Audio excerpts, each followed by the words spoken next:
So, this is all about you and your business and your journey. I like interviewing different musicians and singers because there's no like one set path to what we do.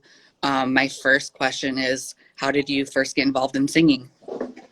I first got involved in singing from my family. My grandma is actually, the music school is named after my grandma. Her name is Ruth Evelyn Dreyer. Yeah, her RED are her initials. So everyone thinks it's the color, and it's not. It's actually her name. And so she was very musical. My father also is musical. And so that's kind of, I feel like I just was brought up in a musical family. Very cool. So it's in your blood.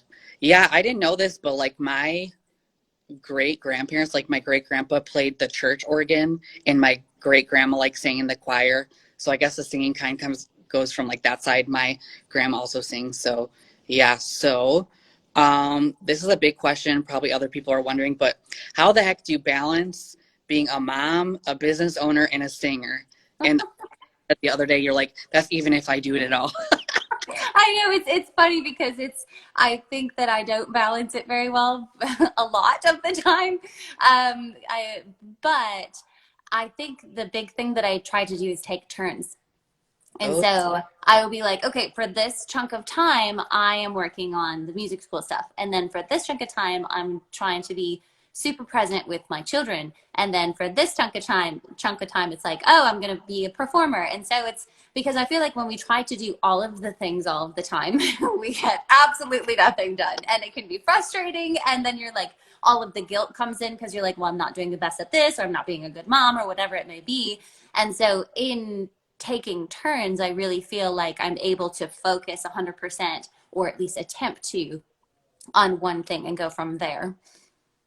and that's nice that you have your husband, Paul. So if you need to do something, he can watch the kids, and you have people helping you in your business. So that's definitely a plus. But yeah, I don't know if I could do all those things. I don't. In the future, I'm debating if I want to have children or not. So I like You to. know, that's awesome. And I feel like there's a little bit of this belief that kids can stunt your career, or kids make it so you can't right do anything. And I feel like I was afraid of that. And definitely, I mean, I have an amazing support system in my husband Paul, because I wouldn't be able to do it without him. And he's the same way. He's very motivated to do different things, and he's a composer, and he's a pianist, and so there's different hats that he is working on as well.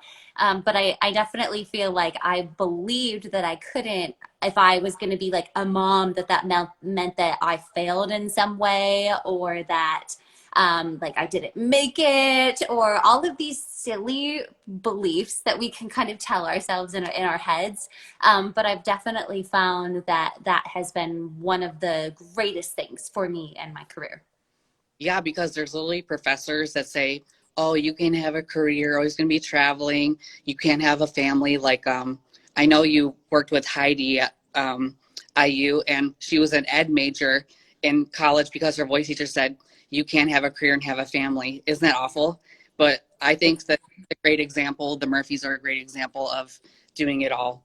So, Right.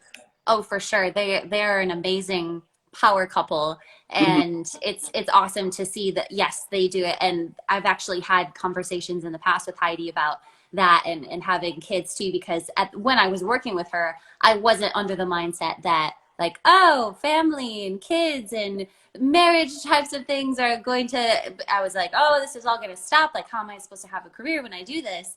But it was really helpful to also have her, and have her example in my life, and her with Kevin as well, for sure. Yeah, and there's also a stigma that like the Met is like an end all be all because you can make the most of your local resources like you've done. So I'm gonna kind of pick your brain a little bit about a little of the things that you went about in that master class I took. So what prepares you for a music career, and then what does not prepare you for music career? Like what do they tell you at school that helps, and what don't they tell you that does not help? Yeah, for sure. I feel like the training that I had, and I know that every college is different, of course, there's always exceptions, but the training that I had it was very much, especially in my undergrad, I did 4 operas in 4 years. And I feel like that was one of the things that was the most helpful, because I was just kind of, I had never done an opera before, and I hadn't even had the mindset of like, oh, I want to go into classical. It was more of like performing or musical theater type of thing. But then in doing those operas, you just kind of get thrown into it, and then you learn so much as you go along. And of course, there's great courses and things in music programs, and I think that those are all necessary. And I know that music programs have so many hoops to jump through and so many struggles of their own. But I do feel like there are missing pieces, and some of those things that I feel like are missing are emotional support, like how to deal with the high pressure that careers and music careers can give you, or how to deal with competition and jealousy in a healthy way, and how to deal with a lot of the negative emotions that people don't even, it's almost like you try to hide it, or it's like supposed to be embarrassing or something like that. I think Hmm. it's making light of those types of things. And then also a big thing that I feel like could have been helpful, but I had to end up learning that as I went along, was all about entrepreneurship, like Yeah, being your own business, right? And like I feel like everybody is their own entrepreneur. Everybody is representing yourself and your personal brand by how you show up and how you interact and everything. And I feel like there wasn't very much of that, and there wasn't very much of like professional development type of skills, and these are with resumes and websites and headshots and stuff, and you can go to different supplemental things and you can have individual conversations, but in general I feel like a lot of that, and just the whole business of music and networking and money, and performance anxiety, like I mean, hello, how many people have amazing talents, right? And then but it holds them back because of their performance anxiety. And if they were able to manage that, they could probably have the career of their dreams type of thing, right? So I feel like those things were not as helpful. also like the financial things of it. Um, there's so many different things you can do with the music career. Like people just have like a performance mentality, but um, teaching and church gigs and like outreach, there's so many different things you can do with a music career. So definitely having more than one like performance mentality, because there's so many things you can do. And there's a lot of people that even like go into arts administration, like, so things like that. For Okay. sure. And one thing that you were, Oh, go ahead. Yeah. sorry. Um, I think that I have a little bit of a lag on my connection over here. Sorry. But I, one thing that you were mentioning earlier was about the Met being the end all be all. And I do feel like I fell into that trap. I did feel like, oh, well, if I'm not at the Met, then I wouldn't have made it. But I think in probably the past 5 years, one of the biggest things that I've learned, one of the biggest lessons I've learned, is that there is no it. And that it is different for everybody, and it's really based upon the fulfillment of our hearts. I mean, I can be fulfilled doing local gigs and local contracts with different companies, and then coming home and being with my babies every night. Whereas somebody else, they could be fulfilled where they're like, I want to travel to Israel, I want to travel to California, I want to do all of these things, and that is my it. And it does not necessarily mean that one person has a greater value or greater talent, more potential than the other. It's really just, I think one of the big missing pieces is that everything is subjective. Everything, every company is subjective, every director is subjective. There are so many times when I'm like, oh, well, when I'm trying to teach things and or teach audition skills, say with my students, it's kind of thinking like, well, some like this other director was like, don't you dare sing a piece from this show, and then this other director is like, of course we're singing a piece from the show, that's how you tell me what role you want, right? And it's like little examples like that where it's not the same, and there's so much personal opinion, and trying to find what each person wants. It's like chasing the wind. You never you never win. So hmm. Also, I wore an IU shirt to school today, so go IU. yeah, it's a good school. It's a good school. Like relate that to what we're talking about. But so how did you go about starting your business in the first place? I know it's grown over the years since you've started it, I'm sure. So how did you go about starting that, and what made you want to do that? Right. Well, it actually started with Paul, and he landed a music director job at a church in a town in Ohio. And at that time, I was pursuing my master's degree, and then I went to IU to do my PD over at Jacobs. Mhm. And within that, he was already starting to build a student base just because people saw him and they were like, oh my gosh, who is this guy? And then they wanted to take lessons with him. So we didn't start with the intention of having a music school. And then through him, some people met me, and then I started to have a small student base as well. Then I went to IU and he had all of my students. And then I moved back and we were kind of like, what do we do now? What is it? And we had kind of the soul searching, kind of figuring things out. And then through that, we started to have more students. And then we had a lot of students. We ended up getting to the point where I think I had 60 students. I was also very motivated at that time to pay off my student loan debt. By you, thank you. Great. But in doing that, all of a sudden we got to the point where we couldn't take everyone that was interested, and we met somebody that really worked very well with our, I guess, our heart and the type of community and what we were trying to build. And so she ended up starting to teach for us, and it was awesome. And then from that, it just kind of started to evolve. But I think the important thing was, it wasn't like, oh, let's get all these students, let's find all these families. It was more of like, here at our music school, and Paul and I and our current teachers now, there's a very specific, special type of person that it works well for. They see that what we're doing in the community, and they want to be a part of it, and they see that it's so much more than the music. Of course there's the music, but they see like, oh, this is a mentorship, this is somebody besides me that's checking in with my son or daughter every single week, that cares about them, that wants to challenge them, that wants to help them grow. And they see that more as like, that's priceless. You can't put a price tag on that. And so I think in going in that angle, it's really kind of helped develop us, because we're not necessarily for everybody, but it's Mm. finding our people per se, and really trying to help those people that are very like-minded and they see the importance of what we're doing, getting them to be a part of our community, if that makes sense. Yeah, totally. And that kind of goes along with all your different platforms that you do, like your Vocal Career Academy. I just saw on your resume that you started, it was like something Be Gone Academy, which is like performance anxiety, whatever it was called. But those are all, it's all encompassing thing. It's one thing to be like, I'm going to teach you how to sing, but it's like, well, what are your goals? Like, do you want to do this for a living? If so, here are pieces I wish I would.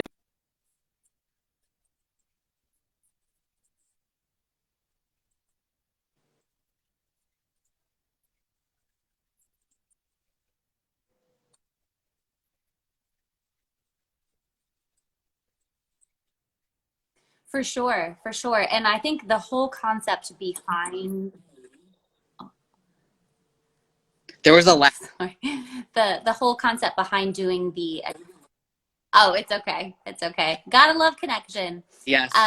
But the concept behind doing the academies is also to the point of feeling like, okay, I love doing lessons and I love working on technique with my students and all of these type of things, but there's so much more involved, and seeing how much more is involved and required of the real world, and then seeing music majors and being like, I was there and I was like, I have no idea what I'm just about to kind of experience in life, and all of the hard lessons. I think it's really hard to let people know that you're there to help them with prevention instead of like their pain points. You know, it's Yeah. different if somebody's like falling flat on their face and they're like, I'm dealing with all this and this and this and this and this, and then they're like banging down your door. But I think it's also different to be like, hey, I see you, and I see this pothole that you're going to drive over, and I just wanted to let you know that there's another alternative route that I Yeah. can show you. So that's kind of where it stemmed from, and just not having all of the time to work with everybody one-on-one. So making a cohesive thing with multiple modules. That's what VCA Vocal Career Academy is. So module 1 is working through the negative emotions, dealing with competition, dealing with rejection, and then there's module 2, and there's performing, all things performing. There's performance anxiety, there's entrepreneurship, there's money, there's a vocal pedagogy in that, and time management. That was time management. And so that's kind of VCA, and all the doors are closed right now for that. So because we're working through that, but I'll probably launch that again at some point this year. But the Nerves Be Gone, that's what you saw. And that's taking something. I've done a lot of work for VCA, and that's working with people that have performance anxiety. So this can be musicians, this can be singers, but things that get in the way where they have so much training, they have so much talent, but they're not really able to enjoy their performances, or little stupid things like the physical symptoms can get in the way of that. And so that's kind of going to be evolving soon, as the Nerves Be Gone Academy, to help people and work through with that in an online course format. Totally. Who are you, Shalene Johnson? All these courses, like, come on. Oh, I love her. She's, Yeah, I mean, I think we have very, very similar role models. So it's awesome. yeah. Dean, Brock, and Jasmine Starr, they're like my whole life. Right? There's just so much generosity and so much goodness and positivity. They're like my people.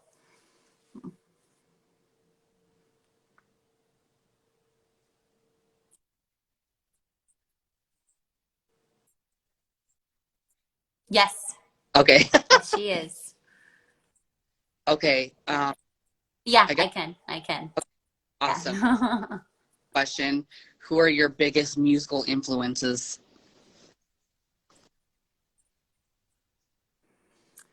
This is going to sound cheesy, but it's totally true. My musical influences are not necessarily famous people, because I'm very inspired by Paul. I think that there's so much, and especially because I get to hear his compositions, and I'm like, whoa, because there's so much depth in those. And so he's someone that inspires me, but then also my kids, like my babies. And it's weird because it's like, what does that have to do with me singing and stuff like that? But there is so many feelings that I've never felt in my entire life, until I had babies, and dealing with that, and then interpreting that and bringing that to my music. And so that's one thing that really inspires me. And then also my students really inspire me because they're so talented, and I mean, there's things when in teaching them new pieces, and I'm discovering new pieces as I teach things to them. And then I'm like, oh my gosh, there's so much beauty in this piece as I work on it with them. And there's so many things that in teaching them, I just learn myself, because I feel like we can always learn from our students, and I think it's a beautiful thing. And so I mean, I have people that I like that are famous, but so it sounds kind of cheesy when I say that, but I would say that those are the things that inspire me, more of the emotional connection, and instead of like, oh, look at that really cool riff or something like that. I respect a lot of that kind of thing, but I think for me it just goes deeper. I heard you.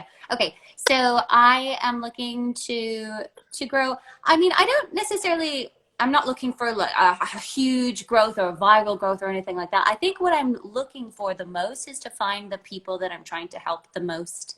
And it doesn't have to be a big community. It can just be like a very close-knit community of people where I get them, they get me, and they really appreciate what I have to offer, and what I have to offer, whether it's performing or teaching or balancing or any combination of those things. But just to find the people that I'm trying to help is probably what my intention is, because I've been a lot more active on social media, if you can tell, from, I would say, probably the past 6 months. And in doing that, I'm just trying to put myself out there and find my people, be like, hey, here I am, where are you? Show me where you are, so that I can help you, and we can go from there. So yeah.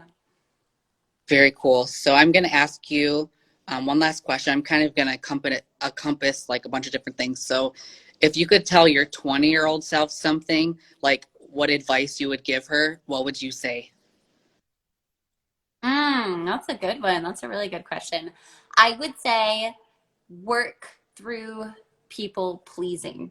because that is something that I've worked through and struggled with for my entire life. And I think there's challenges with anyone in any line of work, but especially in music, when you're trying to work through people pleasing, it's kind of like auditioning, right? You're trying to fit a certain mold. You're trying to be what everybody else wants you to be. And in that, sometimes you can be easily veered a certain way or transition a certain way or be easily manipulated or whatever it might be. And so losing kind of a sense of self or your heart or who it is that you are.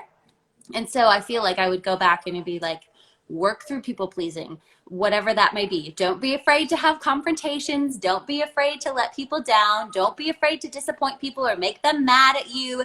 Like, you don't have to be what everybody wants you to be all the time. And so I feel like that would probably be the biggest thing for me. Awesome. Well, thank you so much for coming live for me. I hope this gives you kind of an insight how maybe you could go live and collaborate with other people. But thank you so much, and I'll talk to you later. Yeah, no, thanks for having me. This was super fun. So Yeah, I really appreciate the invite and thanks for having me. We'll have to do one of these again, but vice versa, where I'm interviewing you. I'm all right. Awesome. Have a good weekend. Thanks, you too. Bye-bye. Bye. I want you to imagine what it would be like if you had so much focus, so much zen, so much peace, so much calmness, and so much excitement at the same time before a performance. As in, like, you're not getting in your head, you're not freaking out, you're not becoming a basket case, or you're not a hot mess. So if you feel like sometimes that is you, imagine what it would feel like if that wasn't the case, if that wasn't a problem anymore. It would be pretty awesome, right? So what is the first step to that? Working with your mindset. So if this is something that's of interest to you, I recommend going to stopcaringwhattheythink.com. If you're a performer and you want to have more confidence, if you want to get out of your head, these are tips and tricks that I'm offering to you for free. It's a free resource that can help you have more confidence, to manage that anxiety, and just to feel like you can enjoy life again. You can enjoy performing. That's what it's all about, right? So stopcaringwhattheythink.com. Thank you so much for tuning in this week. I hope that you enjoyed it and learned something. Don't forget to like it and subscribe to the channel. I post new videos every Wednesday and a new podcast every Friday. Thanks.